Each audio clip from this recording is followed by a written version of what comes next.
의료 시스템이 말해주지 않는 혈당의 비밀. 24년 전 제가 처음 외과 의사 가운을 입었을 때만 해도 저는 현대의학이 모든 병의 해답을 가지고 있다고 믿었습니다. 하지만 수천 명의 당뇨 환자들을 수술대 위에서 만나며 제 믿음은 흔들리기 시작했습니다. 저는 단순히 수술만 한 것이 아니라 매일 절망에 빠진 눈동자들을 마주했습니다. 그들은 완벽주의자였습니다. 흰쌀밥은 입에도 대지 않고 매일 거르지 않고 운동하며 의사가 처방한 약을 마치 성경처럼 떠받들며 복용하는 분들이었죠. 그런데 왜 그들의 발가락은 괴사하고 왜 신장은 기능을 잃어 결국 제 수술대까지 올라오게 된 걸까요? 수치는 왜 떨어지지 않는 걸까요? 보이지 않는 감옥, 세포의 거부. 여러분, 혈당 수치는 결과일 뿐 원인이 아닙니다. 우리가 흔히 하는 실수는 무엇을 먹었는가에만 집착하는 것입니다. 하지만 더 근본적인 문제는 여러분의 세포가 내부에서 문을 걸어 잠갔다는 사실입니다. 이것을 저는 세포의 거부라고 부릅니다. 상상해 보십시오. 세포는 에너지를 만들어내는 공장입니다. 인슐린은 이 공장의 문을 여는 열쇠를 든 배달부이고 포도당은 공장에 공급되어야 할 원료입니다. 그런데 지금 이 공장의 문이 안에서 꽉 막혀 있습니다. 배달부인 인슐린이 아무리 문을 두드려도 여러분이 아무리 좋은 원료, 깨끗한 식단을 가져와도 문은 열리지 않습니다. 왜 의료 시스템은 이 문 자체에 대해 말하지 않을까요? 간단합니다. 제약 산업의 구조 때문입니다. 새로운 약을 개발하고 인슐린 용량을 늘리고 복잡한 수술기구를 파는 데는 수조 원의 이익이 걸려 있지만 제대로 된 수분 섭취라는 기초적인 생리학에는 그 누구도 투자하지 않습니다. 물은 특허를 낼 수 없기 때문입니다. 하지만 저는 보았습니다. 세포의 환경을 바꾸는 것만으로도 20년 넘게 고집스럽게 높았던 수치가 단 며칠 만에 무너져 내리는 것을요. 이것은 기적이 아니라 생물학적 필연입니다. 세포 탈수와 인슐린 저항성의 과학적 연결고리. 이제 물이 단순한 갈증 해소를 넘어 혈당 조절의 핵심 스위치인지 그 과학적 메커니즘을 파헤쳐 보겠습니다. 단순히 물을 많이 마셔라는 식의 뻔한 이야기가 아닙니다. 우리 몸의 화학 공장을 이해해야 합니다. 1. 혈액의 점도와 농도의 법칙. 가장 먼저 이해해야 할 것은 농도입니다. 혈액은 액체입니다. 만약 여러분이 심각하게 탈수된 상태라면 혈액의 전체 부피가 줄어듭니다. 이는 마치 소금물에서 물만 증발시킨 것과 같습니다. 물이 줄어들면 그 안에 녹아있는 포도당의 밀도는 당연히 높아집니다. 여러분이 아무것도 먹지 않았는데도 공복 혈당이 높은 이유 중 하나는 혈액 속에 포도당이 많아서가 아니라 포도당을 희석해줄 물이 절대적으로 부족하기 때문입니다. 이 세포막의 유연성과 인슐린 수용체 더 깊은 곳으로 들어가 봅시다. 세포의 겉면을 감싸고 있는 세포막은 아주 부드럽고 유연해야 합니다. 그래야 인슐린이라는 열쇠가 수용체라는 자물쇠에 꽂혔을 때 부드럽게 반응하며 문을 열어줄 수 있습니다. 하지만 세포가 탈수되면 이 막이 마치 가뭄에 논바닥 갈라지듯 딱딱하게 굳어버립니다. 리지드 멤브레인. 이렇게 경직된 세포막에서는 인슐린이 신호를 보내도 세포 내부로 전달되지 않습니다. 이것이 바로 인슐린 저항성의 물리적 실체입니다. 3. 아쿠아포린, 아코포린의 노화. 우리 세포에는 물만 통과시키는 특수한 통로인 아쿠아포린이 있습니다. 문제는 60세가 넘어가면 이 통로의 활성도가 급격히 떨어진다는 점입니다.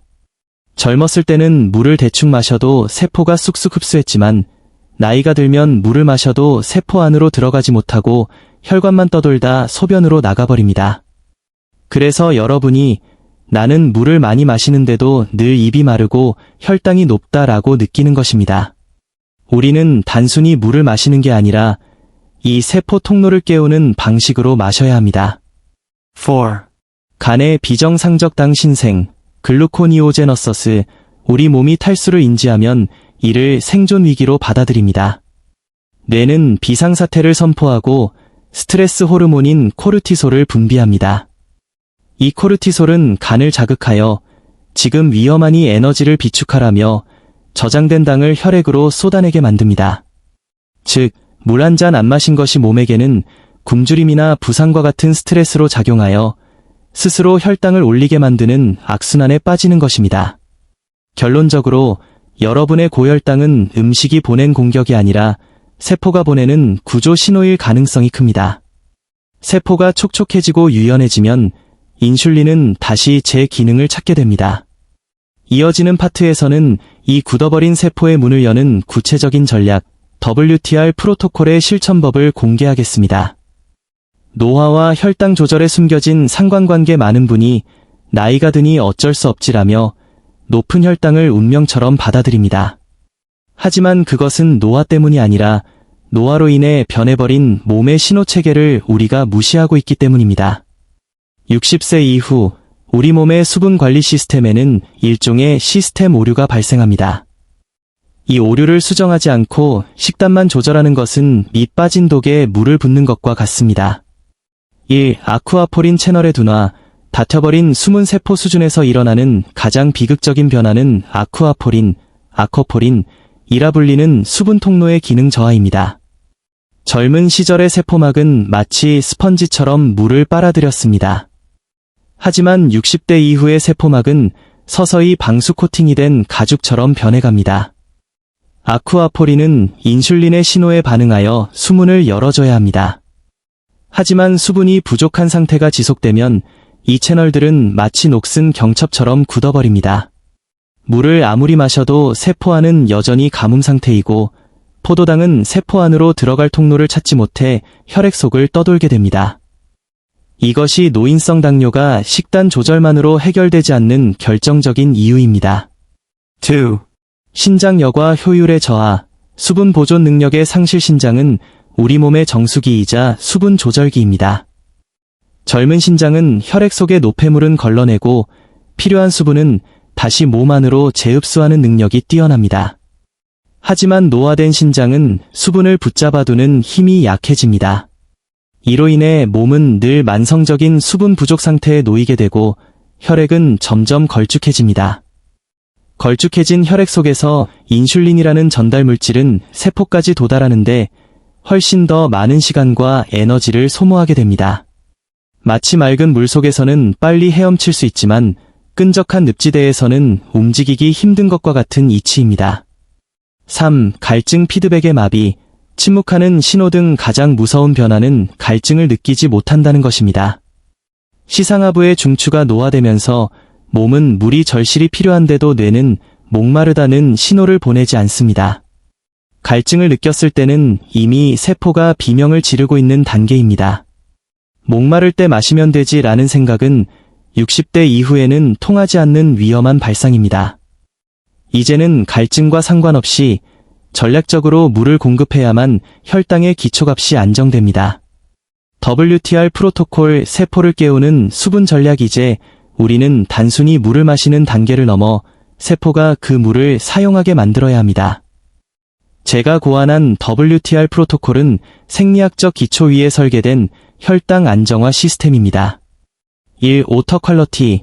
수질 미네랄은 전기 스위치다. 여러분, 순수한 증류수나 미네랄이 모두 제거된 역삼 투합 방식의 정수기 물만 마시는 것은 오히려 위험할 수 있습니다. 왜 그럴까요? 세포가 포도당을 받아들이는 과정은 철저히 전기적 신호에 의존하기 때문입니다. 나트륨, 칼륨, 마그네슘 같은 전해질, 미네랄은 세포 안팎의 전압 차이를 만들어 인슐린 수용체를 활성화합니다. 미네랄이 없는 맹물은 세포막을 통과하지 못하고 세포 사이, 간질액에 머물며 몸을 붓게 만들 뿐입니다. 해결책. 물 한 잔에 천일염이나 히말라야 핑크솔트를 아주 조금, 손가락으로 한 꼬집 넣거나 액상 미네랄 드롭을 추가하십시오. 이것이 세포의 문을 여는 전기적 방아쇠의 역할을 합니다. 2. 타이밍. 인슐린 민감도의 골든 타임물을 마시는 시간은 약물을 복용하는 시간만큼이나 중요합니다. 특히 식사 30분 전의 수분 섭취는 혁명적인 변화를 가져옵니다. 식전 수분 섭취의 과학. 식사 전에 충분히 수분이 공급되면 혈액의 부피가 최적화되어 식후에 들어오는 포도당을 즉각적으로 희석할 준비를 마칩니다. 또한 위장의 배출 속도를 조절하여 탄수화물이 급격히 혈액으로 쏟아져 들어오는 혈당 스파이크를 물리적으로 방어합니다. 기상 직후 마시는 상온의 물은 밤새 높아진 코르티솔 수치를 낮추고 간이 불필요하게 당을 생성하는 것을 멈추게 합니다. 이것이 아침 공복 혈당을 잡는 가장 빠르고 부작용 없는 방법입니다. 3. 레귤레이션 앤드 템퍼러처. 조절과 온도. 찬물에 배신. 많은 분이 시원한 얼음물을 선호합니다. 하지만 당뇨 환자에게 찬물은 독이 될 수 있습니다. 차가운 물이 몸에 들어오면 내장 내부의 혈관이 수축합니다. 혈관이 수축하면 세포로 가는 혈류량이 줄어들고 혈류량이 줄어들면 인슐린 전달 효율은 급락합니다. 상온의 기적. 체온과 비슷한 온도의 물은 혈관을 확장하고 세포막의 유연성을 즉각적으로 높여줍니다. 따뜻한 수분 보충은 세포가 인슐린에 반응하기 가장 좋은 최적의 환경을 만들어줍니다. WTR 프로토콜은 단순히 수분을 채우는 것이 아니라 여러분의 세포가 다시 인슐린과 소통하게 만드는 재활 훈련입니다. 이 전략이 몸에 익숙해지는 2주 뒤 여러분은 평생 본 적 없는 안정적인 혈당 곡선을 목격하게 될 것입니다. 신체의 재설계, 적응의 4단계와 반응. WTR 프로토콜을 시작하면 여러분의 몸은 지난 수십 년간 겪어보지 못한 대대적인 수질 정화 작업에 들어갑니다. 단순히 혈당 수치만 변하는 것이 아닙니다. 세포 하나하나가 다시 깨어나는 과정에는 반드시 거쳐야 할 적응의 시간이 필요합니다.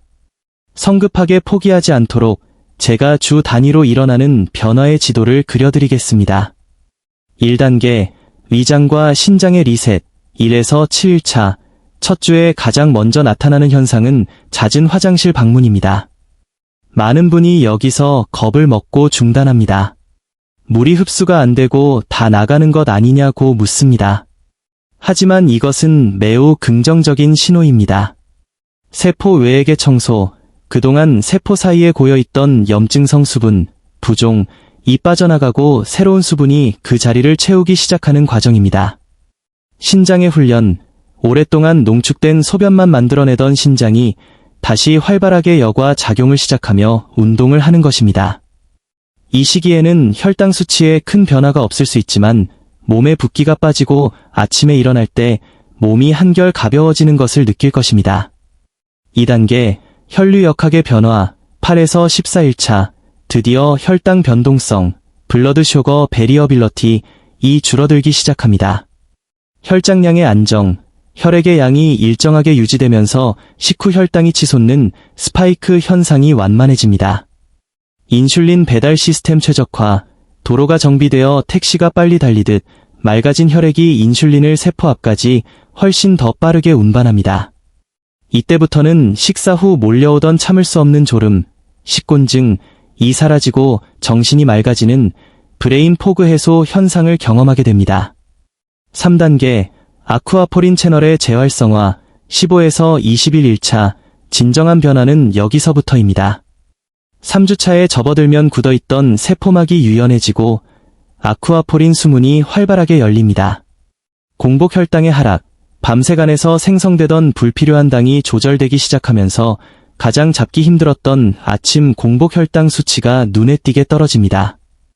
많은 환자가 이 시기에 드디어 내 몸이 내 말을 듣기 시작했다며 눈물을 흘리기도 합니다. 4단계, 대사적 탄력성, 메터발릭 플렉서빌러티의 완성. 22일차 이후 이제 여러분의 몸은 수분 부족이라는 스트레스에서 완전히 벗어났습니다. 복구 모드 가동. 몸은 더 이상 당을 비축하려고 애쓰지 않습니다. 세포가 에너지를 효율적으로 태우기 시작하면서 만성 피로가 사라지고 근육의 선명도가 좋아집니다. 이제는 어쩌다 한 번 과식을 하더라도 몸이 스스로 수분을 조절해 혈당을 방어할 수 있는 탄력을 갖추게 됩니다. 당신의 노력을 수포로 만드는 3가지 실수와 계절에 더 열심히 노력하면서도 성과를 못 보는 분들은 대개 이 보이지 않는 구멍 때문입니다. 여러분이 매일 무심코 하는 행동이 세포를 다시 메마르게 할 수 있습니다. 1. 액체의 함정. 커피와 차는 마이너스 물이야. 가장 흔한 실수는 커피, 녹차, 옥수수 수염차 등을 수분 섭취량에 포함하는 것입니다. 카페인이 들어간 음료는 이뇨 작용을 촉진합니다. 수학적 계산, 커피 한 잔 200ml를 마시면 우리 몸은 약 300ml 이상의 수분을 밖으로 내보냅니다. 즉, 커피를 마시는 것은 수분을 보충하는 게 아니라 오히려 몸에서 수분을 뺏어가는 행위입니다. 대책, 커피를 꼭 마셔야 한다면 마신 양의 5배에 달하는 순수한 물을 추가로 마셔야 합니다. 그래야 겨우 본전입니다. 차는 수단일 뿐 목적이 되어서는 안 됩니다. 세포는 오직 순수한 물, H2O과 미네랄만을 원합니다. 이 겨울철에 보이지 않는 가뭄, 난방과 혈당의 비밀 여름에는 땀을 흘리니 물을 찾게 되지만 당뇨 환자에게 더 위험한 계절은 겨울입니다. 습도와 혈당, 실내 난방은 공기를 극도로 건조하게 만듭니다. 우리는 호흡만으로도 하루에 수백 밀리리터의 수분을 빼앗깁니다. 겨울철에는 혈관이 수축해 있어 혈당 수치가 원래 더 높게 나오기 마련인데 여기에 겨울 탈수까지 겹치면 혈액은 그야말로 끈적한 시럽처럼 변합니다. 경고, 1월과 2월에 합병증 수치가 급증하는 것은 설날 음식 때문만이 아닙니다. 난방기 옆에서 물 한 잔 마시지 않고 보낸 시간이 여러분의 혈관을 망가뜨리고 있는 것입니다. 3. 미네랄 없는 맹물의 배신, 저나트륨 혈증의 위험, 물만 많이 마시면 된다는 조언이 위험한 이유입니다. 미네랄 없이 맹물만 과도하게 마시면 혈액 속 전해질 농도가 너무 낮아지는 저나트륨 혈증이 올 수 있습니다. 세포의 거부 반응, 혈액이 너무 묽어지면 세포는 오히려 수분 유입을 막아버립니다. 몸이 붓고 어지러우며 기운이 없는 증상이 나타납니다. 핵심, 물은 반드시 전해질이라는 티켓과 함께 전달되어야 합니다. 앞서 말씀드린 소금 한 꼬집이 사소해 보이지만 그것이 물을 혈관에서 세포 속으로 밀어 넣어주는 유일한 동력입니다. 소금은 적이 아닙니다. 정제되지 않은 좋은 천일염은 여러분의 세포를 살리는 최고의 보약입니다. 4. 수면 전 과도한 섭취, 새벽에 악순환 밤늦게 물을 너무 많이 마시는 것도 실수입니다. 자다 깨서 화장실을 가면 숙면이 방해됩니다. 코르티솔 스파이크, 수면 부족은 그 자체로 스트레스 호르몬을 높여 아침 혈당을 폭등시킵니다. 해결, 수분 섭취의 70%는 해가 떠 있는 동안 끝내야 합니다. 저녁 식사 후에는 200ml 정도의 소량으로 입을 축이는 수준이 가장 이상적입니다. 이 실수들만 피해도 여러분의 혈당 조절 속도는 2배 이상 빨라질 것입니다. 이제 여러분은 단순한 지식을 넘어 세포의 언어를 이해하기 시작했습니다. 약물과의 공존, 그리고 삶을 바꾼 사람들 우리는 이제 가장 민감하면서도 중요한 주제를 다루어야 합니다. 바로 여러분이 현재 복용 중인 약물과의 관계입니다. 많은 분이 수분 보충을 시작하면서 이제 약을 안 먹어도 되나요? 라고 묻습니다. 제 대답은 항상 같습니다. 아니요. 오히려 약이 더 잘 듣도록 몸을 먼저 만드십시오입니다. 1. 메트포르민과 수분, 배달 사고를 막아라. 당뇨병 환자들이 가장 흔히 복용하는 메트포르민, 메트포어민은 간에서 당 생성을 억제하고 세포의 인슐린 민감도를 높입니다. 하지만 이 약이 효과를 내려면 혈류를 타고 온몸의 세포 구석구석으로 전달되어야 합니다. 도로 위 정체, 탈수 상태의 혈액은 끈적한 시럽과 같습니다. 약 성분이 목표 지점인 근육세포에 도달하기도 전에 신장에서 걸러지거나 정체되어 버립니다. 시너지 효과, WTR 프로토콜을 통해 혈액을 맑게 유지하면 같은 용량의 약을 먹어도 그 약효가 전달되는 속도와 효율이 비약적으로 상승합니다. 실제로 제 환자 중에는 수분 보충만으로 약의 효능이 개선되어 주치의와 상의하에 약 용량을 절반으로 줄인 분들이 부지기수입니다. 이뇨제 성분 혈압약과의 전쟁 60대 이상 당뇨 환자 중 상당수가 고혈압을 동반합니다. 그런데 일부 혈압약은 강제로 수분을 빼내는 이뇨제 성분을 포함하고 있습니다. 이중 고통, 약은 수분을 빼내려 하고 당뇨는 높은 혈당 때문에 소변으로 수분을 더 배출하려 합니다. 이 과정에서 세포는 극심한 가뭄을 겪습니다. 해결책, 이런 분들은 수분 섭취 시 반드시 미네랄, 소금에 집중해야 합니다. 맹물은 그냥 빠져나가지만 미네랄이 섞인 물은 혈압약의 공격 속에서도 세포 내 수분량을 방어해줍니다. 혈압이 안정되면서 혈당까지 동시에 잡히는 마법 같은 순간이 여기서 시작됩니다. 68세 로버트의 눈물. 나는 고장 난 줄 알았습니다. 로버트 씨는 12년 차당뇨 환자였습니다. 인슐린 주사 직전까지 갔던 그가 마지막 희망으로 저를 찾아왔을 때 그는 자신의 몸을 쓰레기라고 표현했습니다. 식단을 지켜도 수치가 160 아래로 떨어지지 않았기 때문이죠. 그의 문제는 간단했습니다. 식후 커피 3잔과 저녁 이후 수분 섭취 전무였습니다. 우리는 식단을 건드리지 않았습니다. 오직 기상 직후와 식사 30분 전 루틴만 추가했습니다. 3개월 뒤 그의 당화혈색소는 8.2에서 6.4로 떨어졌습니다. 그는 진료실에서 울음을 터뜨렸습니다. 자신의 의지력이 부족한 게 아니라 그저 몸에 물이 부족했다는 사실을 깨달았기 때문입니다. 90일간의 기적, 당신의 두 번째 인생, 이제 이 모든 지식을 실행으로 옮길 시간입니다. 저는 여러분께 단순한 시도가 아닌 별표 90일간의 헌신 별표를 제안합니다. 왜 하필 90일일까요?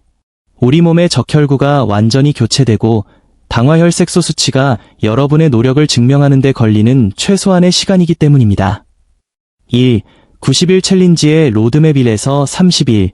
기초 공사 화장실을 자주 가는 불편함을 견디십시오.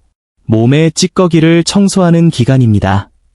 붓기가 빠지고 아침 눈이 맑아지는 것에 집중하세요. 30일에서 60일, 세포 재건 아쿠아포린 채널이 수리되는 기간입니다. 이때부터 혈당 수치가 드라마틱하게 안정됩니다. 어제 좀 많이 먹었는데 수치가 괜찮네 하는 순간이 옵니다. 60일에서 90일, 체질 확정 이제 수분 보충은 양치질처럼 당연한 습관이 됩니다. 췌장과 신장이 휴식을 취하며 스스로를 회복하기 시작합니다. 이때 병원에서 당화혈색소 검사를 받으십시오. 의사가 깜짝 놀라며 물을 것입니다. 도대체 3개월 동안 무슨 짓을 하신 겁니까? 이것은 혈당 그 이상의 문제입니다. 세포가 촉촉해지면 어떤 일이 일어날까요? 단순히 혈당 수치만 낮아지는 게 아닙니다. 피부의 탄력, 푸석푸석하던 피부에 윤기가 돌고 상처 회복이 빨라집니다. 뇌의 명료함, 건망증인 줄 알았던 증상들이 사라지고 집중력이 돌아옵니다. 감정의 안정, 탈수로 인한 짜증과 불안이 사라지고 마음이 평온해집니다. 여러분의 삶 전체가 다시 생기를 되찾는 것입니다. 3. 당신의 손에 든 물 한 잔이 레거시입니다. 여러분, 건강을 되찾는 것은 이기적인 일이 아닙니다. 여러분이 활기차게 노후를 보내는 모습은 자녀와 손주들에게 나이 드는 것이 두렵지 않다는 가장 큰 가르침과 유산을 남기는 일입니다. 병원 침대에 누워있는 대신 손주들의 손을 잡고 공원을 걷는 것, 그것이 바로 우리가 오늘 물 한 잔을 마셔야 하는 진짜 이유입니다. 4. 지금 바로 시작하는 마지막 리마인드. 이 영상이 끝나면 바로 부엌으로 가십시오. 깨끗한 유리컵을 꺼냅니다. 상온의 물을 가득 채웁니다. 소금 한 꼬집을 넣습니다. 나는 나의 세포를 살린다는 마음으로 천천히 음미하며 마십시오. 여러분의 몸은 지금 이 순간에도 여러분의 도움을 기다리고 있습니다. 절대로 포기하지 마십시오. 당신은 실패하지 않았습니다. 그저 수분이 부족했을 뿐입니다. 구독자 여러분, 오늘 당신의 세포는 촉촉합니까? 도움이 되셨다면 댓글로 승인 또는 별표 90일 도전 별표이라고 남겨주세요. 제가 직접 여러분의 도전을 응원하겠습니다. 더 깊은 대사 건강의 비밀이 궁금하다면 고정 댓글의 가이드를 확인해 보십시오. 저는 여러분이 건강해지는 그날까지 함께하겠습니다. 시청해주셔서 감사합니다. 다음 영상에서 더 건강한 모습으로 뵙겠습니다.